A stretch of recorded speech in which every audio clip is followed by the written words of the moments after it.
Mesdames, Messieurs, merci de nous suivre. Monsieur Messi, vous dites que l'Afrique n'est pas autonome. Oui. 50, 60, 52 ans après les indépendances. Écoutez, vous voyez, nos États africains ont tous des accords commerciaux qui existent, qui sont documentés. Est-ce que vous pouvez lancer un coup d'œil? Ces accords commerciaux sont à 100% contre-productifs pour nos États. Je prends un exemple d'un produit comme le bauxite. Mais c'est une matière mondialement recherchée. Et on peut compter le nombre de pays producteurs de cette matière. Et ces pays... En Afrique, la Guinée. Voilà. Et ces pays sont les plus pauvres. Donc ça veut dire que cette matière n'est pas mise comme utilité publique pour ces pays. Il y a un contraste. Et aujourd'hui, il est quand même très clair de voir que voilà des secteurs où nous pouvons reprendre notre autonomie. On doit changer l'environnement juridique, réglementaire. Je pense d'abord que ça c'est l'accompagnement politique veille à ce que qu'il y ait des lois qui autonomisent, c'est-à-dire qui rendent autonomes ces pays propriétaires de leurs propres produits. Ça, ce n'est pas le cas. Quand vous regardez les accords commerciaux, nos produits ne nous appartiennent pas. Nous vivons des subventions de nos propres produits, ce qui est contrastant. Or, il est quand même temps que ces points-là puissent être évoqués aujourd'hui, se dire, nous avons de l'arachide. Notre arachide est la meilleure consommée dans tous les tables. Alors, il faudra que nous définissions une politique nationale de nos produits. Il faudra qu'on définisse une politique nationale de nos produits, mais est-ce que les infrastructures nécessaires existent? Je pense que l'infrastructure existera à partir du moment où nous aurons une prise de conscience. Lorsque vous avez une prise de conscience que vous avez un pouvoir sur un produit, cette prise de conscience, vous allez définir un cadre de fonctionnement par rapport à ce produit. Nous allons définir un cadre de fonctionnement par rapport à nos ressources. Et ce cadre nous permettra de savoir quels sont ceux qui viennent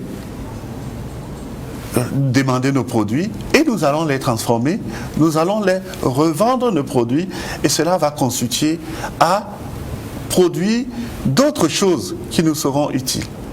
La plupart de nos produits sont arrachés à l'état brut et nous ne savons même pas l'utilité qui en effet, le retour, c'est qu'on nous les vend encore très cher. Et cela n'est pas budgétisé. Aujourd'hui, il est quand même normal, lorsqu'on veut parler de l'industrialisation de l'Afrique, de prendre secteur par secteur. Dans le domaine de l'énergie, pardon, nous avons le gaz qui est propre à nous. Ce gaz, si les politiques de transmission de savoir mettaient l'accent pour dire la transformation du gaz au Togo, mécanisme. Les petits-enfants très tôt savent que à travers un compost, à travers des bioproduits, je peux obtenir des gaz. Tout cela va constituer tôt ou tard à commencer à produire. Lorsque vous produisez, vous développez de l'industrialisation. Peut-on désigner comme obstacle institutionnel correspondant à l'absence de contre-pouvoir pouvant freiner les abus de pouvoir de l'exécutif omnipotent? Oui, vous savez, les pays anglophones ont compris cette formule et c'est pourquoi aujourd'hui, leur politique de développement, leur politique leurs politiques nationaux valorisent d'abord leurs propres ressources. Les pays anglophones ne sont pas tributaires comme les pays francophones. Dans ces pays, je peux dire, l'entrepreneuriat est encouragé et ayant comme ressources les ressources nationaux. Dans des pays francophones, cela, c'est le contraire. Qu'est-ce qui se passe? Bon, voilà, je peux dire, le contraire, c'est quoi? C'est que l'entrepreneuriat n'est pas soutenu. Et nos produits subissent, je peux dire, une imposition. Je crois qu'on comprend de jour en jour. Voilà, c'est à ce stade, c'est pourquoi j'ai dit au départ, l'éveil est là. Et vous avez vu sur le plan global, il y a un changement de langage. On impose aux multinationales qui viennent s'implanter en Afrique de mettre en place des structures de formation. Parce que lorsque ces multinationales s'en vont, il n'y aura plus de coquilles qui restent. Il faut que l'intelligence reste. Il faut que le savoir-faire reste. Avant, ces multinationaux, quand ils venaient, lorsqu'ils partent, ils partent avec tout. Et ça nous laissait toujours dans notre état, dans notre niveau inférieur. Aujourd'hui, le langage a changé. Vous avez entendu tout récemment, les gens préconisent que voilà, les échanges soient axés avec la formation pour permettre aux pays bénéficiaires d'avoir une ressource productive et qui va rester lorsque la multinationale va partir. Et dans certains pays où l'agriculture est la principale source d'emploi, peut-on penser aussi à l'industrialisation? Ben, effectivement, c'est même le poumon aujourd'hui de l'industrialisation. Lié à l'agriculture, l'agriculture c'est un secteur productif et tout secteur qui est productif génère ou bien crée d'autres sous-secteurs. Et l'Afrique, c'est le poumon de l'agriculture pour le monde entier. Et il est de bon ton qu'aujourd'hui, lorsque la papaye africaine vient d'être transformée en jus, que cela soit l'appellage d'un Africain, que cela soit une initiative. Vous savez, je vous donne un exemple. Nous avons les jus de bissap. C'est le meilleur jus, les jus de pamplemousse, de citron. Qu'est-ce qui manque à cette bonne dame de mettre en bouteille son jus? La bouteille. De mettre en bouteille ce jus. C'est la bouteille qui lui manque. Voilà, déjà c'est la bouteille. Et aussi pouvoir avoir une certaine de masse productivité. Vous voyez, la maman, elle le fait dans sa petite marmite. Hein? Or, aujourd'hui, nous avons des citernes, comme les citernes de pétrole. À partir du moment où la maman sera formée, on lui fait savoir que non, maman, le soudeur peut te former un gallon où, au lieu de faire tes 250 millilitres, aujourd'hui tu peux faire, maman, 1000 litres. Mais vous pensez que cet élan-là ne va pas apporter d'autres sources de productivité? Et c'est ce que nous sommes, c'est ce que le Nigeria a compris. Le Nigeria est producteur à 100% de leurs choses, jusqu'aux médicaments. Vous voyez? Parce que l'herbe du Nigeria, c'est ça qui fabrique la quinine. Vous voyez? Nous avons tout ce savoir. Et simplement, il faut que cela soit soutenu par des meilleurs programmes de formation, par une luminosité dans des questions politiques. Donc c'est l'approche qu'il faut adopter? Oui, je pense que cette approche aujourd'hui est nécessaire parce que, vous savez, les plans politiques tels que définis par la colonisation ont tous échoué et nous ont rendu stagnants. Aujourd'hui, vous qui êtes là, vous auto-estimez que vous avez des atouts, de la compétence, de la qualification, et je suis sûr que le même discours qu'un journaliste de CNN, c'est le même que vous tenez parce que vos sujets sont poignants, vos sujets sont édifiants. Et vos actions contribuent à nourrir le monde entier, la population, des idées nouvelles. Il y a un accompagnement consécutif qui est fait à travers votre thématique, vos actions. Un jeune qui suit un enfant, il gagne quelque chose, met en place. Donc il faut que notre société soit en émulation. Et cette émulation va tous aboutir à un phénomène de productivité qui va nous permettre de développer des autonomies et plus tard être un pays industrialisé. Je vous pose encore la question, qui reste devant et qui suit? De qui doit émaner cette transformation?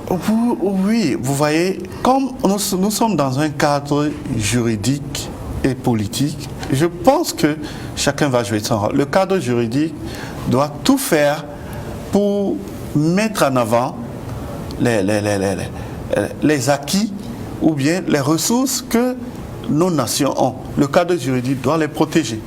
Vous voyez, c'est absurde qu'un chercheur africain soit honoré en Australie pour des services rendus en Afrique.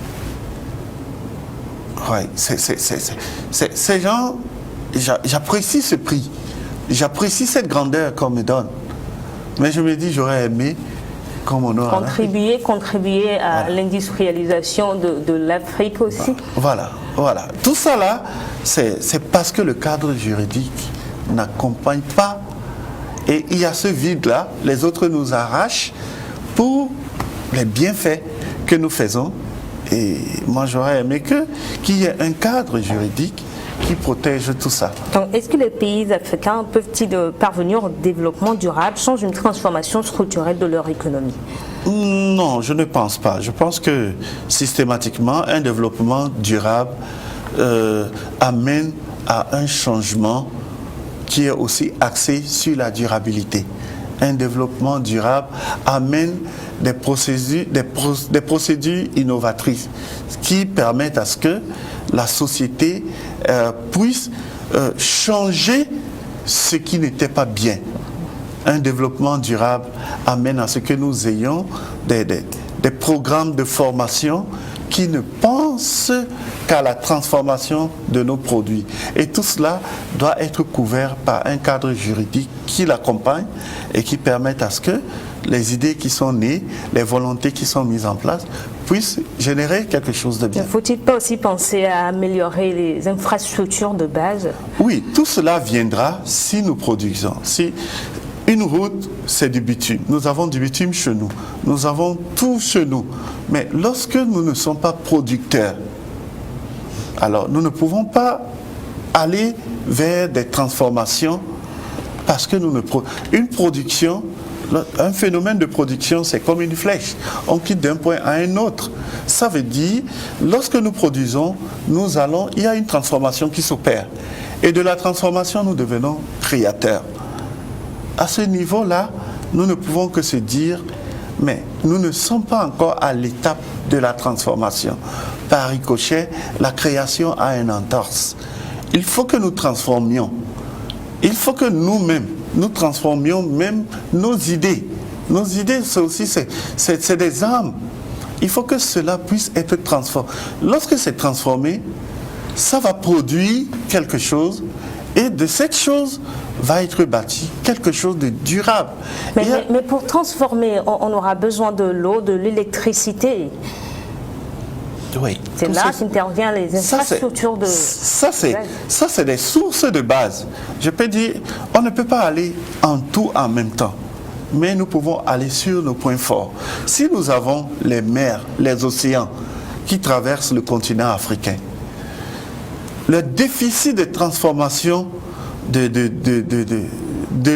l'énergie en eau permet aux autres d'user de nos eaux. Nous ne pouvons pas toujours, si à partir du moment où nous transformons notre espace maritime, nos sources d'eau, nos rivières, nos lagunes, à c'est certes des sources naturelles, mais nous pouvons les rendre comme moyen de production, soit d'énergie, soit de nutritifs, et cela va nous générer des revenus. Et de ces revenus, nous allons bâtir les infrastructures. Une Afrique forte, développée. L'Assemblée générale des Nations unies a proclamé la période 2016-2025 comme la 3e décennie du développement industriel pour l'Afrique. Que peut-on espérer? Oui, vous voyez, vous touchez des points qui, moi, m'amènent à réfléchir parce que nous venons de sortir d'une période où on a parlé du millénaire pour le développement. Ouais, voilà. Tout ça, quand vous regardez ces objectifs-là, on n'a pas eu un bilan. Maintenant, on saute à une période qu'on développe auprès des Nations Unies avec un autre slogan. Et si vous regardez bien, l'Afrique a vécu de ces slogans, et aucun de ces slogans n'a eu un point définitif. Donc ce ne sont que des slogans selon Bon, vous? moi je les classe sur les plans des slogans et je me dis, voilà des choses où nous n'en avons plus besoin. Ces slogans, et il n'y a pas un contenu dedans. Ce n'est qu'un slogan. Et lorsqu'on va s'y arrimer... Ce n'est pas peut-être une motivation? Mais, madame, une motivation est toujours liée à une volonté ou bien à une capacité. Je ne vais pas utiliser, j'adore le mot capacité. À une capacité de transformer ce que vous avez comme idée en quelque chose de palpable. Lorsqu'on sort un slogan après les objectifs du millénaire pour le développement, après on me sort un autre slogan, attends, est-ce qu'il y a même une cellule qui est mise en place pour pouvoir générer dans ce slogan des ingénieurs, des outils? Il n'y en a pas. Ça va être utilisé comme slogan, on va utiliser pour des campagnes, et après on va faire des t-shirts, on va faire des voitures, et après ça va disparaître. Il y aura encore un autre slogan en 2020, et il y a même des slogans déjà en 2060. Et on sait que toute cette succession de slogans, ça n'a pas été productif pour le continent africain. Et aujourd'hui, l'Africain sait déjà ce qui est bon pour lui. Cet envoi des slogans, nous n'en avons plus besoin. Je pense que nous avons cette compétence aujourd'hui de miser sur des choses dont on a besoin. On a besoin de sortir de notre cadre de pauvreté, on a besoin d'être bien formés, on a besoin d'être producteurs de ce que nous-mêmes nous avons comme ressources premières. Notre bois est produit dans des pays et retourné ici comme meuble que nous achetons à des millions. Merci d'être passé sur ce plateau, Martin Petit-Messi. Vous êtes le PDG de WANAM International. Merci également à vous qui êtes restés à notre compagnie. L'actualité continue sur votre chaîne.